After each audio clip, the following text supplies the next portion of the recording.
น้ำในพื้นที่ที่มีปริมาณน้ำมากได้เตรียมพร้อมปรับการบริหารจัดการน้ำให้สอดคล้องกับสถานการณ์รองรับมวลน้ำที่จะไหลเข้ามาเพิ่มเติมจากฝนที่ตกลงมาในระยะนี้พร้อมเน้นย้ำให้โครงการชลประทานตรังพิจารณาผลกระทบต่อพื้นที่ท้ายน้ำร่วมด้วยเพื่อลดความเสี่ยงที่จะเกิดผลกระทบต่อพี่น้องประชาชนให้ได้มากที่สุดยศพรนะคะไกลศรีสวทตรังรายงานน้ำมันมีน้อยใช้สอยอย่างคุ้มค่าเผื่อไว้วันข้างหน้าและสรรหามาทดแทนจบข่าวทิติมาอินกลัมอ่านรับฟังข่าวครั้งต่อไปเวลา 10 นาฬิกาค่ะติดตามข่าวที่นำเสนอไปแล้วได้ที่ www.thainews.prd.go.th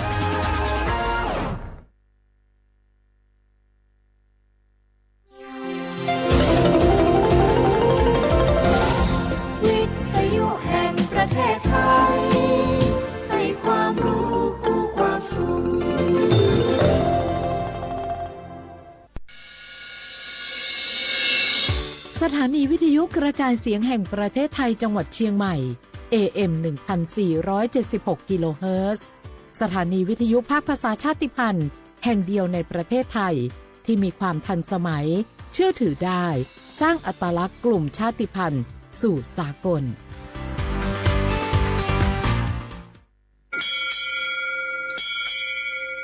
โอโบดาจ้าโอมิชอเปอร์เหมือซุงคา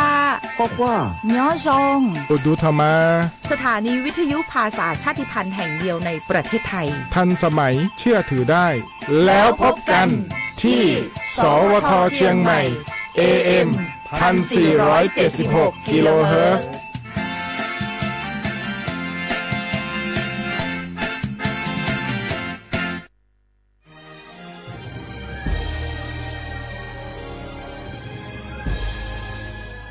เกิดเป็นคนไทยเติบโตบนผืนแผ่นดินไทยจงภูมิใจในความเป็นไทยชาติไทยเรานั้นนับเป็นชาติที่มีความเป็นมาเก่าแก่ยาวนานเรามีภาษาวัฒนธรรมและมีสิ่งต่างๆที่เป็นเอกลักษณ์ให้เราได้ภาคภูมิใจในความเป็นคนไทยเราควรเห็นคุณค่าและมีความรักชาติหวงแหนแผ่นดินอันเป็นมรดกของบรรพชน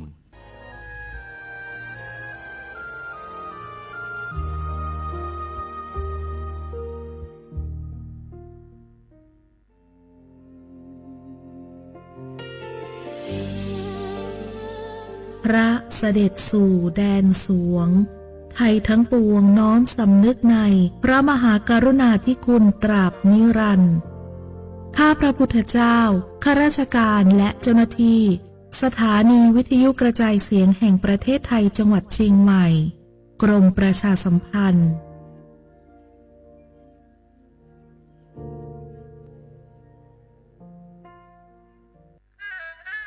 กราบก้มบังคมบาท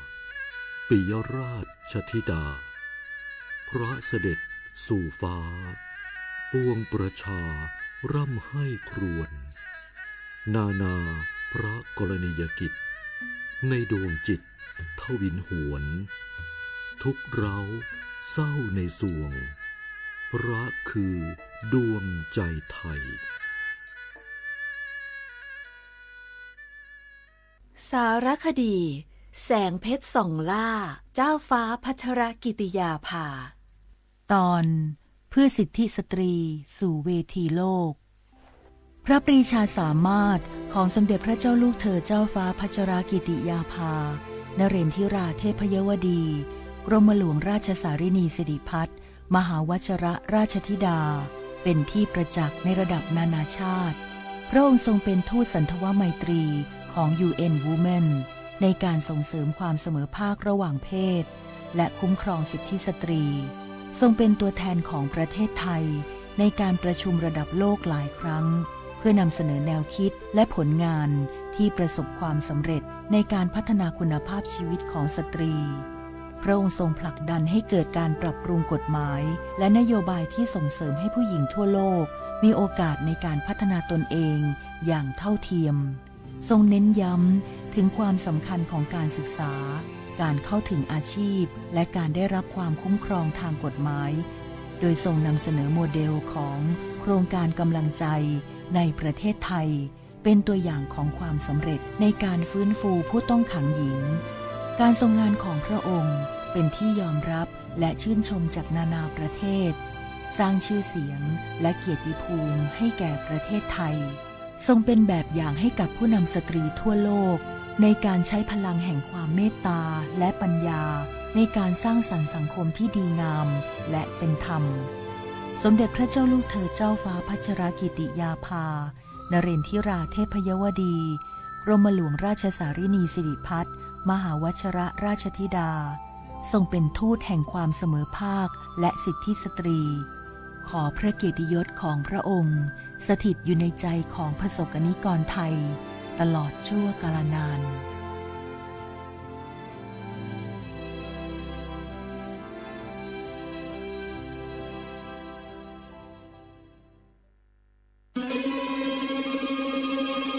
ก้าวสำคัญมาถึงแล้วเจียงใหม่นครหลวงของล้านนาสู่การเป็นมรดกโลกต่างวัฒนธรรมขององค์การยูเนสโกเมืองที่ยังมีชีวิตและมีประชาชนอาศัยอยู่ร่วมกันวันที่ 3-8 สิงหาคม 2569 นี้สภาการโบราณสถานระหว่างประเทศจะลงพื้นที่ตรวจความพร้อมจังหวัดเจียงใหม่ขอเชิญชวนภาครัฐเอกชนและพี่น้องชาวเจียงใหม่ทุกคนมาร่วมแรงร่วมใจพัฒนาปรับปรุงพื้นที่ทั้ง5ประตู4แจ่งตามแนวคูเมืองและ7วัดสำคัญวัดเจียงมั่นวัดพระสิงห์วัดเจดีย์หลวงวัดพระธาตุดอยสุเทพวัดสวนดอกวัด7ยอดและวัดอุโมงค์ช่วยกันดูแลให้สะอาดงดงามคงคุณค่าสถาปัตยกรรมดั้งเดิมเพื่อต้อนรับการตรวจครั้งสำคัญนี้ร่วมกันร่วมสนับสนุนเจียงใหม่สู่เมืองมรดกโลกต่างวัฒนธรรมโดยสวท.เจียงใหม่สำนักงานประชาสัมพันธ์ที่ 3 กรมประชาสัมพันธ์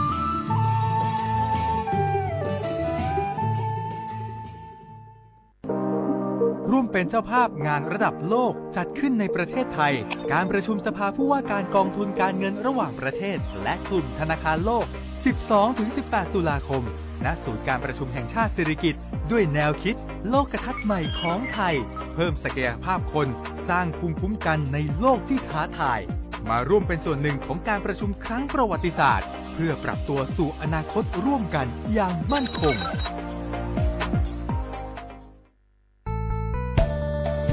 สถานีวิทยุกระจายเสียงแห่งประเทศไทยจังหวัดเชียงใหม่กรมประชาสัมพันธ์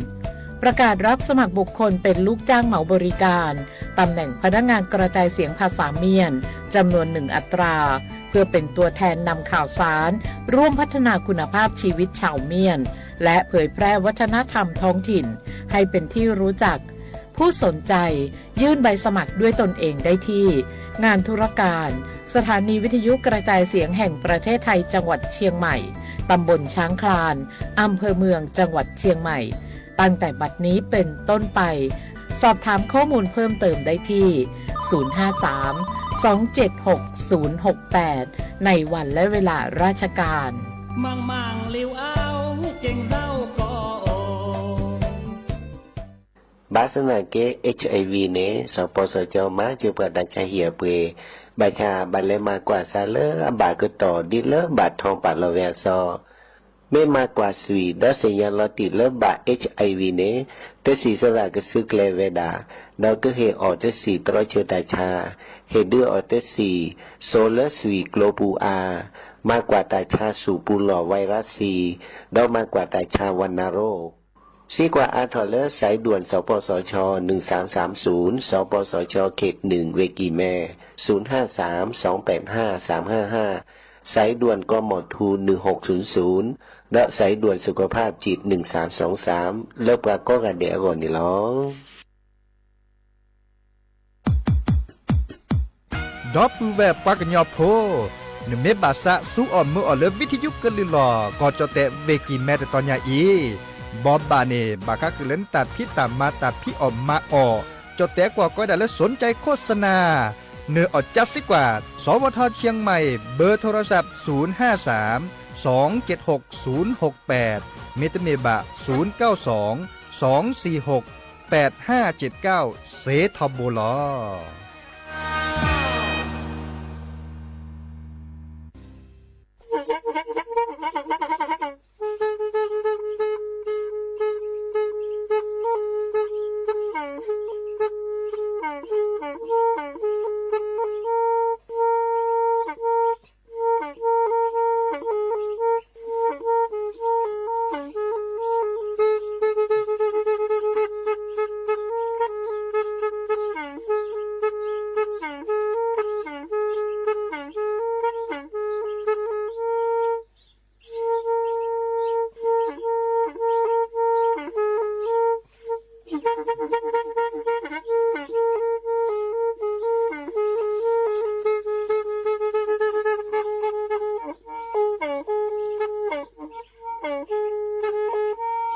แพอีวิทยุกลือหลอก็จะแตะเวกีแม่ตะกะโทนลุยกะจานยี่ชื่อคือกิโลเฮิรตซ์ตาเชอกระต่อเปอปากระหลือปากระยอกหลอกตืออีสู้อเมญาเปก็เห็นเหล่านั้นแล้วตาสูมือซ้ำมือตากระเจาะตาแลกเก็บดึกแก็บโผลและติเลื่อนนกออัตโตโคเนและกนาหลอเจอบาค่าคือตาซุมือซ้ำมือสก้อเนาะ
มชเปดอปือแวปราโดกันนาตาโพปกว่าดอตาโพปปรากนลือปรากญอก็กาเนาะตาชื่อก็ต่อมือรอคอควินนารีและตือเลออันนาริเตชีแฮตุกลซับแพลตลอดตัดและวิทยุกันลือหลอกก่อจเตเวกีแม่สวทเชียงใหม่ AM ตะกโทลุยกจานยุ้ยชิคือกิโลเฮิรตซ์สำนักงานประชาสัมพันธ์ที่3กรมประชาสัมพันธ์นอตุกลซัดยาเจาะสาปิดีเจเสมอเฉลิมสิริวงศ์ชัยแฮตุกอดอปือแวซีโซโดตาตนิยาอิมุแซนนีดอลิเนาะตาเทนยุยเดเลเคลมุนเนาะเราชอดาเวเลปัดโดปปกาตาพิตามาเด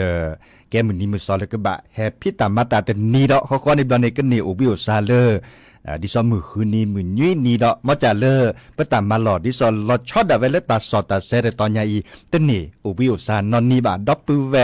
เนเมบาซาเลกันนาดอตาสอตาเซเรตอนยาอีเนาะเนกันนาเซก็มือนี้เราตาเชก็ตอมูรอคอควินนารีและติเลอันนาริเตชีมือฮาลอคอบาเดคุนารีตุเลญุยนารีก็มือนี้เนาะเฮริเฮบาลอซาโตโดโตโจลอซาเบอร์โทรศัพท์โอเจ0532760007วะแจเซอคีญุยคือวะญุยเนาะตาการเลิกกว่าดอกกันเลิกออนไลน์ปูดิซอลเฟซบุ๊กปูเมเก TikTok ปูเมเก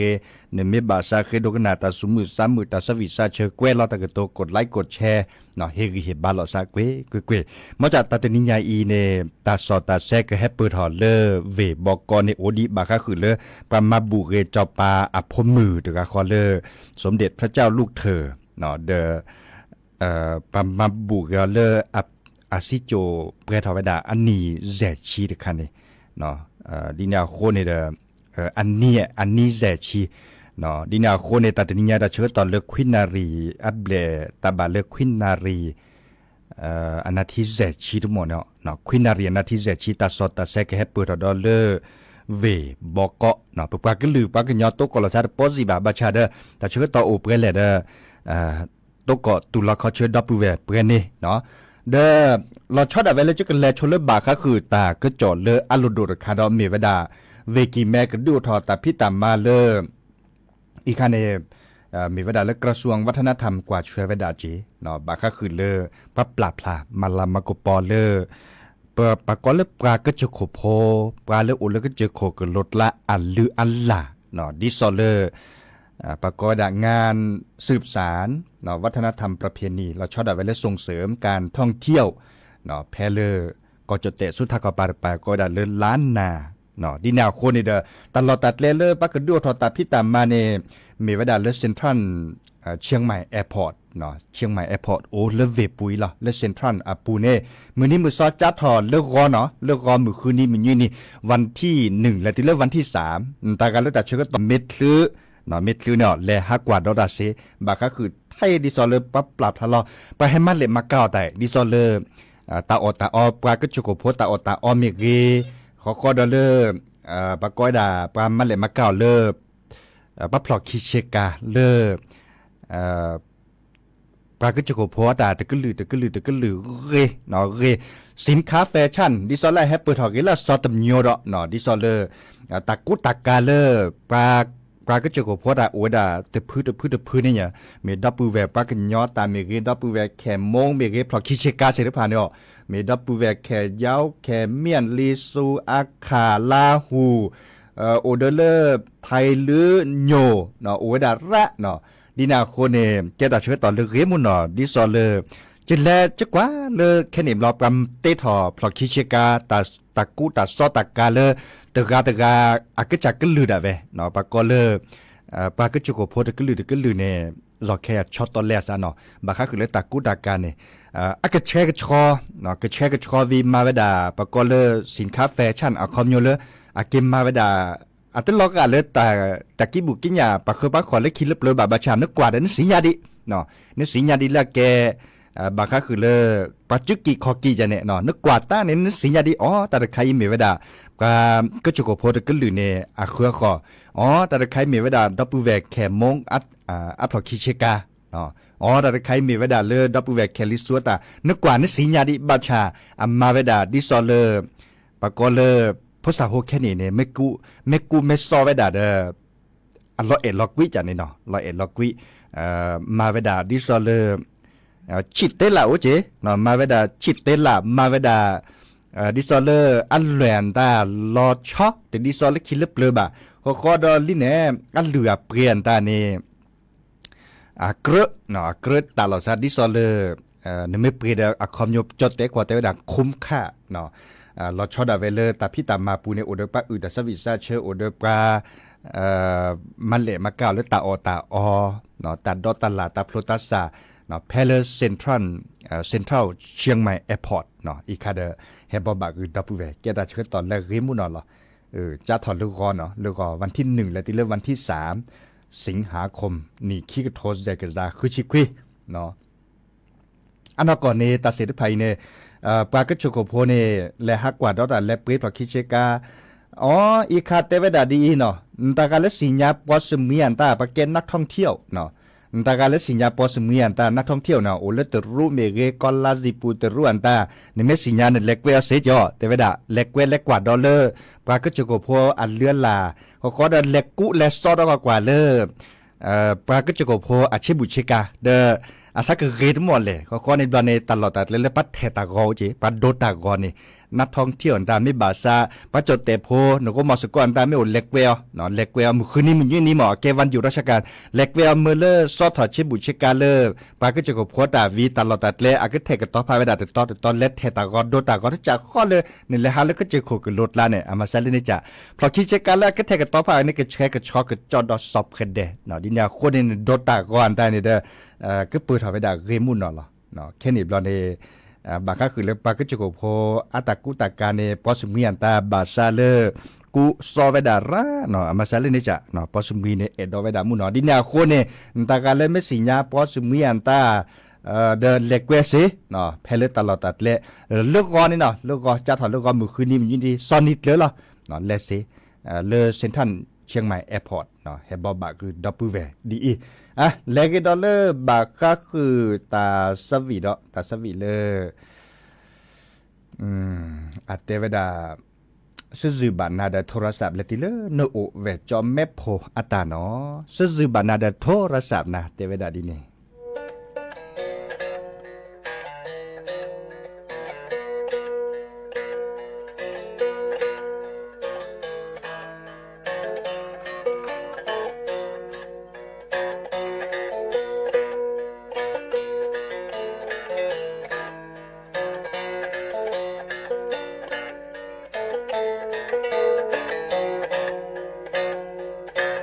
ตาโลบาฮาโตโทนาเยสาเตเจเนเมตเคลจอยวิสาจุนาบาสานาหูนกะลือมาชูทอสาเตทีลอสานาเกนาหูนกะลือเกตบาสาทอและจอโทและโอนาขอโพยาเจเตทีลอสาเจเลขอเนโทแฮเนเตโทก็ได้ยาเบอร์โทและเยเฮนาเนสาเป็นอลียนเมนอบาโทโอเกยาเตโทโอกอมุนีสะจือชะทิบานาตาโมนาหูยสาละเนเอยาเตกาบ่มือเกหาขอเนเตโทแฮยาสาบาควาชโมยเมพิลอเนสาเมพรายาลีแต่เฮกว่ายาโลโล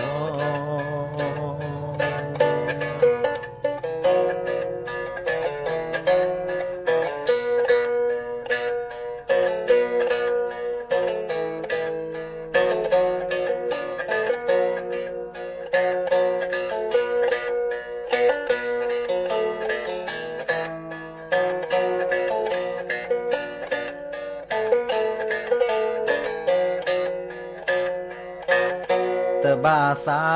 ทอและจอโทแลโอนาขอโปรยาเจเตอทีลอซาเจเลขอเนโทแฮเนเตอโทก็ได้ยาเบอร์โทและเยอะเฮนาเนซาเปนอลีย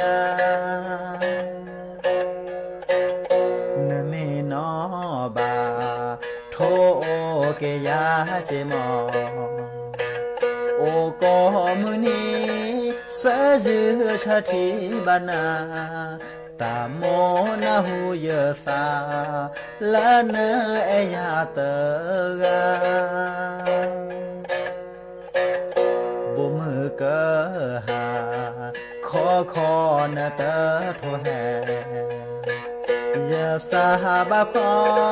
ชโมยเมทิลอเนสาเมพรายาเลแต่เฮกว่ายาโลโลเนสาเมพรายาเลแต่เฮกว่ายาโลโล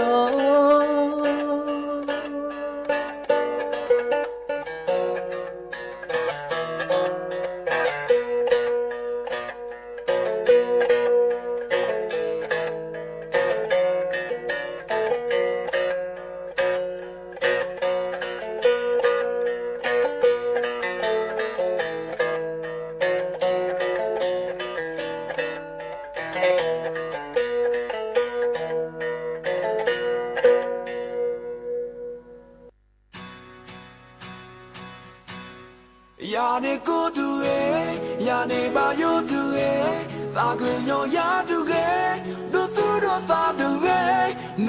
นิเลสักขอให้เกลาดูเอนาตาแค่ละเนเฮียฮีเนเกเนวีโดเลฮิกิเนเลโอ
มือพ่อเปอแอนา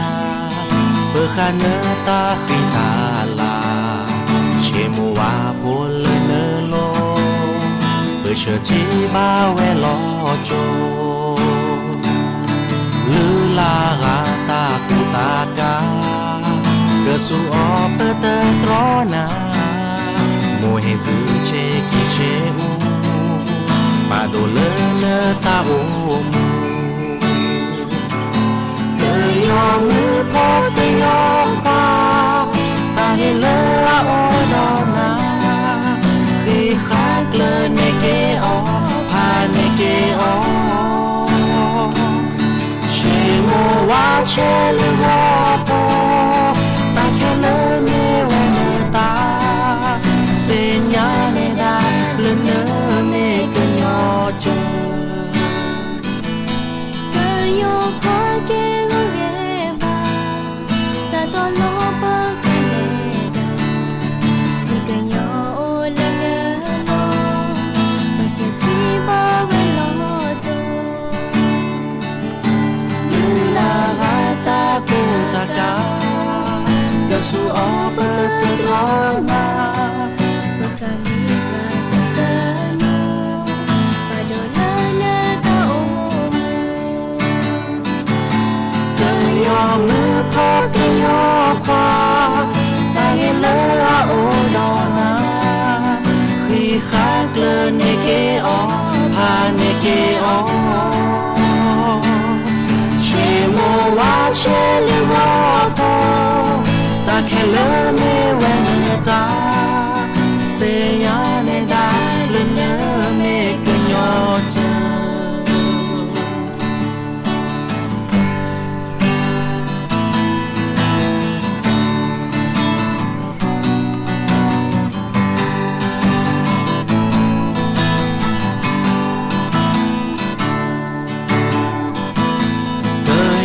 มือพ่อเปอแอนาเปอคาเนตาขีตาลาเชมัวโพลเนโล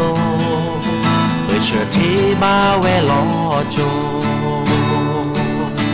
ลือลากาตากูตากามาเตเรเปเตตรอนาโมเฮซึเชกิเชอูปาโดเลเนตาโอมูยอมือพอเกยอควาตาเฮเลโอดอนาคีขาเกลเนเกอพาเนเกอเชโมวาเชลวอโปตาแค่เลเนเวเนจาเซยาเนดาเลเนเมเกยอเจ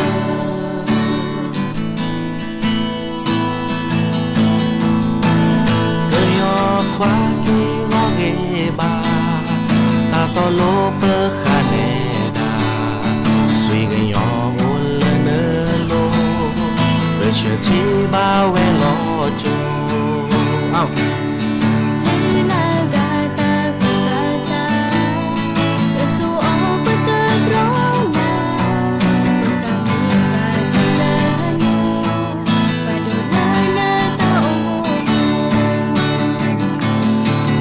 ยอมือพอเกยอควาตาเฮเลโอดอนาคีขาเกลเนเกอพาเนเกอเชโมวาเชลวอโปตาแค่เลเนเวเนตาเซยาเนดาเลเนเมเกยอเจเอาอีกรอเกยอมือพอเกยอควาตาเฮเลโอดอนาคีขาเกลเนเกอพาเนเกอเชโมวาเชลวอโปตาแค่เลเมเวเนตาเซยาเนดาเลเน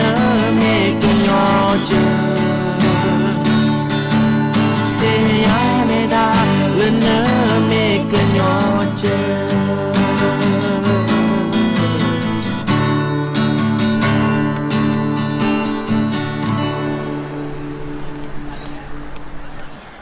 nó muốn chụp bờ và đập về và qua đó ta phố có cả nó ta sẽ quỷ là chữ sự co de kê phố cái nó kê đàn mi là bà cái nhỏ phố bà cứ sao nó kê nó là bà kê bà nhỏ của bà tổ kê bà cái nhỏ của bà cứ hư cái giả kê bà cái lư bà cái nhỏ bà cái té cái to kê nó cái té cái to kê bà check bà cũ nóแต่แค่เรื่องนี้มีเวลาเลิกปากยอดอ่ะเพราะบ่าภาคเรือในก็คือค่าเรือในก็ดิซอเลปุโพบลีโดทอลเลคีนี่ก็สิญาบาเกเลอัปรากลือปากยอเนี่ยอาก็รู้ได้เว้อันนี้ไม่พลูได้เว้อากูอ่ะซอเชบุเชกาวได้เว้เนาะแต่เลิกแต่โดเว้ปากว่าเราตาโพก็กันเนาะ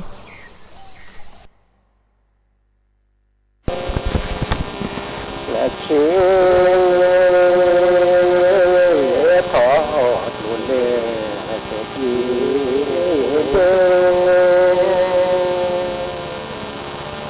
ขอโลและเสียดีทั่วเชขอแร่เชื่อ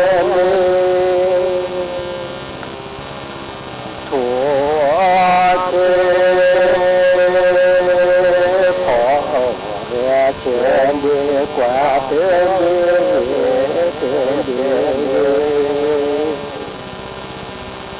สอนมือเกิดแค่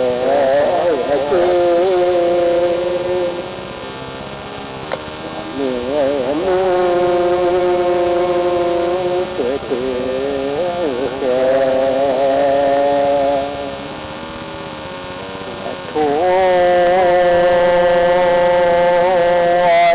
พอแร่เชิญดีทั่วเชื่อพอแร่เชิญดีมาเตือนดีเตือนดี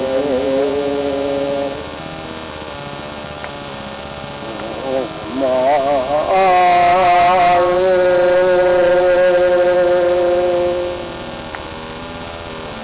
จ้า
โ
ดอปูแวปากันยอโพ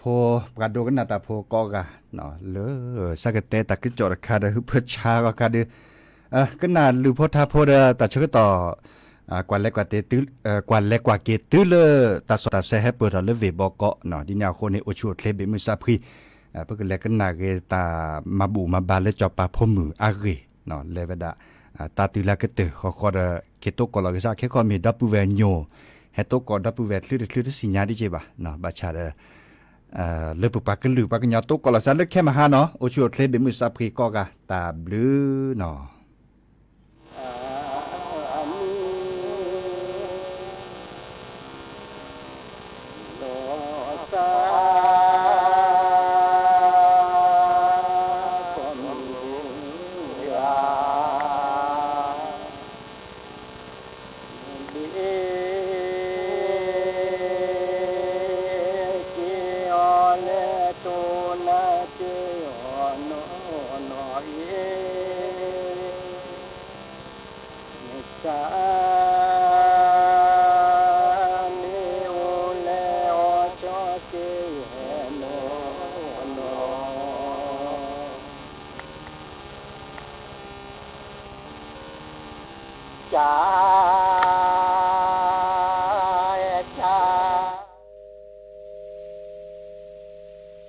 ที่นี่สถานีวิทยุกระจายเสียงแห่งประเทศไทยจากนี้ไปขอเชิญรับฟังการถ่ายทอดเสียงพระราชพิธีทรงบำเพ็ญพระราชกุศลปัญญาสมวาน50 วันพระราชทานพระศพสมเด็จพระเจ้าลูกเธอเจ้าฟ้าพัชรกิติยาภานเรนทิราเทพยวดีกรมหลวงราชสารินีสิริพัฒน์มหาวชิรราชธิดาณพระที่นั่งพิมานรัตยาในพระบรมมหาราชวังขอนำท่านผู้ฟังไปยังพระที่นั่งพิมานรัตยาในพระบรมมหาราชวังณบัดนี้ค่ะสวัสดีครับท่านผู้ฟังครับสถานีวิทยุกระจายเสียงแห่งประเทศไทยพร้อมด้วยสถานีวิทยุกระจายเสียงในสังกัดต่างๆนำท่านผู้ฟังมาฟังการถ่ายทอดเสียงพระราชพิธีทรงบำเพ็ญพระราชกุศลปัญญาสมวานพระราชทานพระศพสมเด็จพระเจ้าลูกเธอเจ้าฟ้าพัชรกิติยาภานเรนทิราเทพยวดีกรมหลวงราชสารินีสิริพัฒน์มหาวชิรราชธิดาณพระที่นั่งพิมานรัตยาในพระบรมมหาราชวังโดยในวันนี้เลขาธิการพระราชวังรับพระบรมราชโองการเหนือเกล้าเหนือกระหม่อมสั่งว่าสมเด็จพระเจ้าลูกเธอเจ้าฟ้าพัชรกิติยาภานเรนทิราเทพยวดีกรมหลวงราชสารินีสิริพัฒน์มหาวชิรราชธิดาสิ้นพระชนจะบรรจบครบ50 วันในวันศุกร์ที่31 กรกฎาคม 2569จึงทรงพระกรุณาโปรดเกล้าโปรดกระหม่อมให้กำหนดการทรงบำเพ็ญพระราชกุศลทักษิณานุภิธานในวันนี้ซึ่งเป็นวันที่31 กรกฎาคมซึ่งพระบาทสมเด็จพระเจ้าอยู่หัวและสมเด็จพระนางเจ้าพระบรมราชินีจะได้เสด็จพระราชดำเนินโดยรถยนต์พระที่นั่งจากพระที่นั่งอภรสถานพระราชวังดุสิตมายังพระที่นั่งพิมานรัตยาในพระบรมมหาราชวังซึ่งตามหมายกำหนดการนั้นในเวลา10 นาฬิกานะครับเมื่อพระบาทสมเด็จพระเจ้าอยู่หัวและสมเด็จพระนางเจ้าพระบรมราชินีเสด็จพระราชดำเนินโดยรถยนต์พระที่นั่งพร้อมด้วยสมเด็จพระเจ้าลูกเธอเจ้าฟ้าสิริวัณวรีนารีรัตนราชกัญญาสมเด็จพระเจ้าลูกยาเธอเจ้าฟ้าทีปังกรรัศมีโชติมหาวิชิโรตมังกูลสิริวิบูลย์ราชกุมารและเจ้าคุณพระสิรินาถพิราชกัลยาณีออกจากพระที่นั่งพรสถานพระราชวังดุสิตไปยังพระที่นั่งพิมานรัตยาในพระบรมมหาราชวังเวลา10 นาฬิการถยนต์พระที่นั่งจะเทียบที่ประตูกำแพงแก้วพระที่นั่งดุสิตมหาปราสาทข้างพระที่นั่งราชกัญญาสภากองทหารเกียรติยศถวายความเคารพวงดุริยางค์บรรเลงเพลงสรรเสริญพระบารมีจากนั้นพระบาทสมเด็จพระเจ้าอยู่หัวและสมเด็จพระนางเจ้าพระบรมราชินีจะได้เสด็จขึ้นทางบันไดมุกกสันพระที่นั่งพิมานรัตยาผ่านพระบรมสานุวงศ์และข้าราชการผู้มาเฝ้าสมเด็จพระกนิษฐาธิราชเจ้ากรมสมเด็จพระเทพราชสุดาเจ้าฟ้ามหาจักรีสิรินธรมหาวิชิราลงกรณวโรราชภักดีสิริกิจจการิณีภริยพัฒน์รัตนสีมาคุณากรปิยชาติสยามบรมราชกุมารีประทับยืนหน้าพระราชอาณาสมเด็จพระเจ้าน้องนางเธอเจ้าฟ้าจุฬาภรณ์วลัยลักษณ์อัครราชกุมารีกรมพระศรีสว่างควัตวรกัตติยราชนารีพระเจ้าวรวงเธอพระองค์เจ้าสิริภาจุฑาภรณ์พระเจ้าวรวงเธอพระองค์เจ้าอาทิตยาธรกิติคุณประทับยืนหน้าพระเก้าอี้และท่านผู้หญิงสิริกิติยาเจนเซ่นยืนที่หน้าเก้าอี้สมเด็จพระนางเจ้าพระบรมราชินีประทับยืนหน้าพระราชอาณาพระบาทสมเด็จพระเจ้าอยู่หัวเสด็จพระราชดำเนินไปทรงจุดธูปเทียนขึ้นนมัสการพานทอง2 ชั้นบูชาพระพุทธรูปประจำวันประสูติและทรงกราบจากนั้นทรงรับการถวายความเคารพของผู้มาเข้าเฝ้าทูลละอองธุลีพระบาทประทับพระราชอาณาเจ้าหน้าที่อาราธนาศีลสมเด็จพระอริยวงศคัตยานสมเด็จพระสังฆราชสกลมหาสังฆปรินายกถวายศีลจบพระสงฆ์10 รูปที่สวดพระพุทธมนต์แต่วันก่อนถวายพรพระจบพระบาทสมเด็จพระเจ้าอยู่หัวเสด็จไปทรงประเคนปิ่นโตภัตตาหารแด่สมเด็จพระอริยวงศคัตยานสมเด็จพระสังฆราชสกลมหาสังฆปรินายกและสมเด็จพระราชาคณะจากนั้นประทับพระราชอาณาเมื่อทรงจากนั้น ทรงพระกรุณาโปรดเกล้าโปรดกระหม่อมให้พระราชวงศ์องคมนตรีและข้าราชการชั้นผู้ใหญ่ได้ประเคนปิ่นโตพระทหารถวายพระสงฆ์ตามลำดับเจ้าพนักงานถอนปิ่นโตพระทหารเสร็จแล้วจะได้ลาดพระภูษาโยงพระบาทสมเด็จพระเจ้าอยู่หัวเสด็จทรงทอดพระไตร10 ไตรประสงค์สดับประกรณ์พระบาทสมเด็จพระเจ้าอยู่หัวและสมเด็จพระนางเจ้าพระบรมราชินีทรงหลังทักษิณโนทกพระสงฆ์ถวายอนุโมทนาถวายอดิเรกถวายพระพรลาและออกจากพระที่นั่งจากนั้นเจ้าพนักงานจะนิมนต์พระสงฆ์11 รูปในจำนวน47 รูปที่จะสดับประกรณ์เท่าพระชนมายุสมเด็จพระเจ้าลูกเธอเจ้าฟ้าพัชรกิติยาภานเรนทิราเทพยวดีกรมหลวงราชสารินีสิริพัฒน์มหาวชิรราชธิดาขึ้นนั่งอย่างอาจสงแล้วสวดมาติกาจบแล้วจะพนักงานลาดพระภูษาโยงและเสด็จไปทรงทอดพระไตร11 ไตรในเที่ยวแรกประทับพระราชอาณพระสงฆ์สดับประกรณ์พระบาทสมเด็จพระเจ้าอยู่หัวและสมเด็จพระนางเจ้าพระบรมราชินีทรงหลังทักษิณโนทกจากนั้นจะได้ทรงทอดพระไตรในพระสงฆ์อีก11 รูปในเที่ยวต่อไปและทรงปฏิบัติเช่นนี้จนครบจำนวน3 เที่ยวเมื่อพระบาทสมเด็จพระเจ้าอยู่หัวได้เสด็จพระดำเนินไปที่หน้าเครื่องนมัสการและทรงกราบทรงรับการถวายความเคารพผู้มาเฝ้าและพระบาทสมเด็จพระเจ้าอยู่หัวจะได้เสด็จผ่านพระบรมสารีวงศ์และข้าราชการผู้มาเฝ้าและทรงจุดธูปเทียนเครื่องบูชากระบาดมุกที่หน้าเตียงพระพิธีธรรมสวดพระพิธรรมด้านตะวันออกและด้านตะวันตกของพระที่นั่งพิมานรัตยาทรงคมจากนั้นพระบาทสมเด็จพระเจ้าอยู่หัวและสมเด็จพระนางเจ้าพระบรมราชินีจะได้เสด็จออกจากพระที่นั่งพิมานรัตยาพร้อมด้วยสมเด็จพระเจ้าลูกเธอเจ้าฟ้าสิริวัณวรีนารีรัตนราชกัญญาสมเด็จพระเจ้าลูกยาเธอเจ้าฟ้าทีปังกรรัศมีโชติมหาวชิโรตมังกูลสิริวิบูลราชกุมารและเจ้าคุณพระสิรินาถพิราชกัลยาณีไปยังพระที่นั่งดุสิตมหาปราสาทนะครับและถวายราชสักการะพระบรมศพสมเด็จพระนางเจ้าสิริกิติ์พระบรมราชินีนาถพระบรมราชินีพันปีหลวงสมควรแก่เวลาจึงออกจากพระที่นั่งดุสิตมหาปราสาทลงทางบันไดมุกสันพระที่นั่งพิมานรัตยาและเสด็จประทับพระยศพระที่นั่งที่นั่งด้านหน้าประตูกำแพงแก้วพระที่นั่งดุสิตมหาปราสาทข้างพระที่นั่งราชกัญญาสภาและเสด็จพระราชดำเนินกลับพระที่นั่งพรสถานพระราชวังสิทธิ์ในการพระราชพิธีในการทรงบำเพ็ญพระราชกุศลปัญญาสมวานพระราชทานพระศพสมเด็จพระเจ้าลูกเธอเจ้าฟ้าพัชรกิติยาภานเรนทิราเทพยวดีกรมหลวงราชสารินีสิริพัฒน์มหาวชิรราชธิดาครับในขณะนี้ภายในพระที่นั่งพิมานรัตยานั้นนะครับซึ่งผู้มาเฝ้าทูลละอองธุลีพระบาทในขณะนี้ก็ได้เข้าอยู่ภายในพระที่นั่งพิมานรัตยาแล้วซึ่งในขณะนี้ภายในพระที่นั่งพิมานรัตยาสมเด็จพระกนิษฐาธิราชเจ้ากรมสมเด็จพระเทพรัตนราชสุดาสยามบรมราชกุมารีได้เสด็จประทับในภายในพระที่นั่งพิมานรัตยานะครับพร้อมด้วยสมเด็จพระเจ้าน้องนางเธอเจ้าฟ้าจุฬาภรณ์วลัยลักษณ์อัครราชกุมารีกรมประสิทธิ์สว่างควัตวรคัตยาราชนารีนะครับและพระเจ้าวรวงเธอพระองค์เจ้าสิริภาจุฑาภรณ์พระเจ้าวรวงเธอพระองค์เจ้าอทิตยาธรกิติคุณนะครับซึ่งภายในการประดิษฐานและตั้งแต่งภายในที่นั่งพระพิมานรัตยาทางผู้บรรยายนะครับคุณชโลธรจันยาจะได้นำเรียนท่านผู้ฟังให้ทราบในลำดับนี้ครับครับท่านผู้ฟังครับสำหรับการตั้งแต่งภายในพระที่นั่งพิมานรัตยานั้นนะครับโดยเบื้องหน้านั้นเป็นพระโกฐทองใหญ่นะครับพระโกฐทองใหญ่ทรงพระศพสมเด็จพระเจ้าลูกเธอเจ้าฟ้าพัชรกิติยาภานเรนทิราเทพยวดีกรมหลวงราชสารินีสิริพัฒน์มหาวชิรราชธิดาแห่งมหาจักรีบรมราชวงศ์ซึ่งประดิษฐานเหนือพระแท่นสุวรรณเบญจดลภายใต้ฉัตร7 ชั้นซึ่งแวดล้อมด้วยเครื่องสูงหักทองขวางมีชุมสายฉัตร5 ชั้นบังแทรกฉัตร7 ชั้นต้นไม้ทองเงินณพระที่นั่งพิมานรัตยาหมู่พระมหาปราสาทภายในพระบรมมหาราชวังนะครับและในเบื้องหน้านั้นนะครับได้มีพระรูปนะครับที่ประดิษฐานหน้าแท่นพระโกฐในพระที่นั่งพิมานรัตยาในพระบรมมหาราชวังซึ่งเป็นพระรูปสมเด็จพระเจ้าลูกเธอเจ้าฟ้าพัชรกิติยาภานเรนทิราเทพยวดีกรมหลวงราชสารินีสิริพัฒน์มหาวชิรราชธิดาที่เป็นพระรูปทรงฉลองพระองค์เครื่องแบบทหารมหาดเล็กราชวัลลบรักษาพระองค์สำหรับนายทหารสัญญาบัตรหญิงในการรักษาการในเขตพระราชฐานครับตลอดจนวางยามในหมายพระราชกิจและพิธีต่างๆ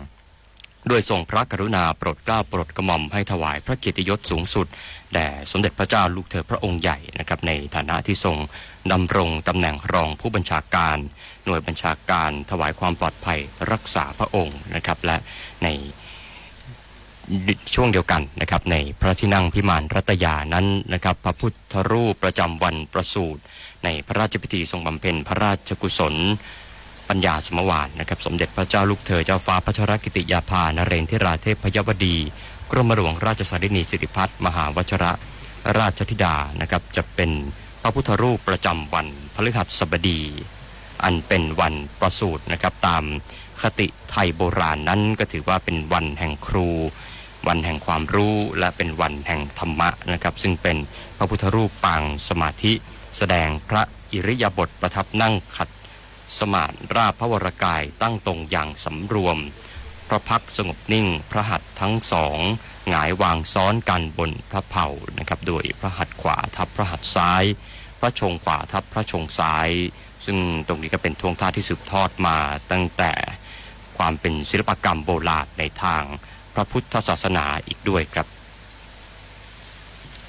ค่ะท่านผู้ฟังคะสำหรับเครื่องแบบพระราชทานทหารมหาดเล็กราชวัลลบรักษาพระองค์ฉลองพระองค์ชุดพระราชทานพระรูปเบื้องหน้าประโกฏนั้นนะคะสำหรับเครื่องแบบพระราชทานทหารมหาดเล็กราชวัลลบรักษาพระองค์โดดเด่นด้วยหมวกยอดสีขาวมีสายรัดคางโซ่ถักหน้าหมวกมีตราราชวัลลบทำด้วยโลหะสีทองและสายสะพายคันชีพสีทองจากบ่าซ้ายเฉียงลงทางขวาค่ะสมเด็จพระเจ้าลูกเธอเจ้าฟ้าพัชรกิติยาภานเรนทิราเทพยวดีกรมหลวงราชสารินีสิริพัฒน์มหาวชรราชธิดาได้รับพระราชทานพระยศทางทหารตามลำดับคือปี 2543 ว่าที่ร้อยตรีหญิงและนายทหารพิเศษประจำกรมทหารราบที่1มหาดเล็กรักษาพระองค์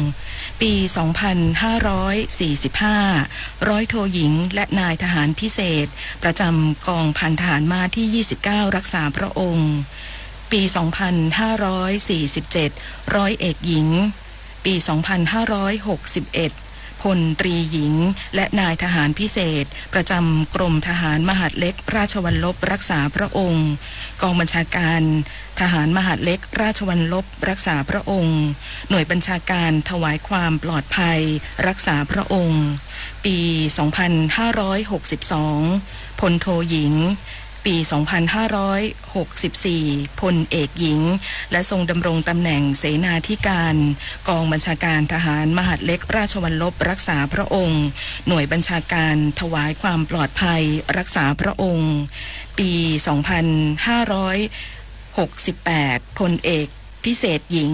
และทรงดำรงตำแหน่งรองผู้บัญชาการหน่วยบัญชาการถวายความปลอดภัยรักษาพระองค์ค่ะและนอกจากนี้นะคะ